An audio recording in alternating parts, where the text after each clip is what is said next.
Hello everyone, welcome back to a new mini blogs. তো চা খাওয়া হয়ে গেছে, কিন্তু চায়ে প্রচুর গন্ধ ছিল। মানে একটা কীরকম একটা গন্ধ ছিল, চায় গন্ধ না দুধে গন্ধ কী জানি, বুঝতেই পারছিলাম না। যে বিছানাপত্র চলো গুছিয়ে নিই, দিয়ে তারপরে তো আবার চান করতে যাব।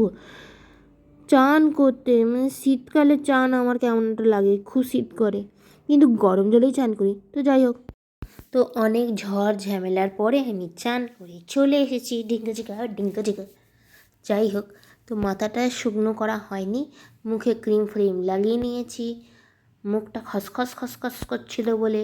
তো আবার এখন রান্না করব। তো চলো, পেছনে কড়া বসিয়ে দিচ্ছি, শিম আর ফুলকপির পাপার তরকারি হবে। আর ওদিকে আলু রাখা আছে, আলু ভাজার মতন কেটেছে সরু সরু করে। আর গ্যাসে তো ডাল সিদ্ধ করাছে, আর তলায় হচ্ছে ভাত, তারপরে গিয়ে পোস্ত হবে।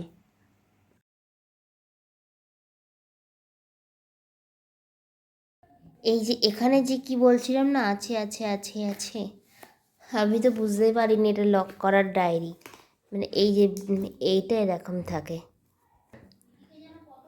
আমার ভাষা। আর আর বললাম না কিছু, তার কারণ হচ্ছে একটা চিঠি পেয়েছি 1900,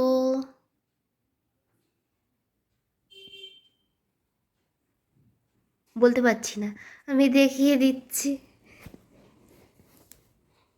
এই যে চিঠি, কি সুন্দর হাতের লেখা, কিন্তু আচ্ছা এইখানে কি রয়েছে নাকি সাল, এটা তো সম্মান 18, এই যে বাংলার 18ই আশ্বিন 1395 সন।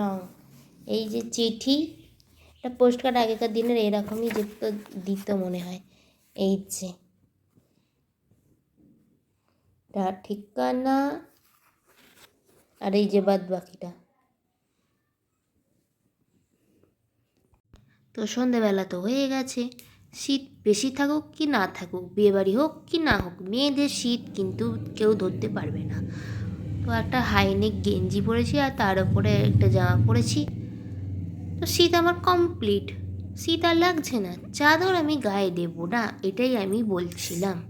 চা খাওয়া তো হয়ে গেছে, তো এখন কি করব, একটু পড়াশোনা করব, কারণ ভিডিও তো আপলোড করা হয়েই গেছে। তারপরে আর কি করব, কিছুই করব না। তো চলো, টাটা তোমাদেরকে। আরে টাটা হচ্ছে না কেন, টাটা। তো এটা কি হয়েছে শোনাচ্ছি তোমাদেরকে, শোনো। তো তোমরা এটা শুধু দেখতেই পাবে, কিন্তু কিচ্ছু শুনতে পাবে না, তার কারণ আমি ভয়েস কাট করে দিয়েছি। তো এটা কলেজের ব্যাপারে কথা টথা হচ্ছিলো, ওদের পড়াশোনার ব্যাপারে, তো সেই কথাটা আমি তোমাদেরকে নাইবার শোনালাম, তার কারণ কিছু ওদের কথা ছিল পড়াশোনার ব্যাপারে যেগুলো না বলাই ভালো, তো সেই কারণে। তো এত ঠান্ডার মধ্যে আমরা জবুথবু হয়ে যাচ্ছি, তেনাকে বলা হলো টুলে বসতে, উনি মেঝেতে বসে দেখাচ্ছেন আমার শীত করে না করে কত খুশি মনে মেঝেতে বসে পড়লো। আমি কতবার বললাম যে টুল নিয়ে আয়, টুল নিয়ে আয়, টুল নিয়ে আয়। আমি মেঝেতে বসবো করে মেঝেতেই বসে পড়লো। এই আবার কী ধরনের কথা? আমি আর কিছু বললাম না, মেঝেতে বস, তোর ব্যাপার, তোর ঠান্ডা লাগলে তুই বুঝবি, আমি বুঝবো না। তুই ইনহেলার টানবি, তুই নেবুলাইজার নিবি, তুই নিবি। যেই মাত্র না আমার এই কথা শুনেছি, অমনি উঠে পড়লো, যদি ভুচ্চু ওষুধ না দেয় তাই জন্য। কি আর বলবো।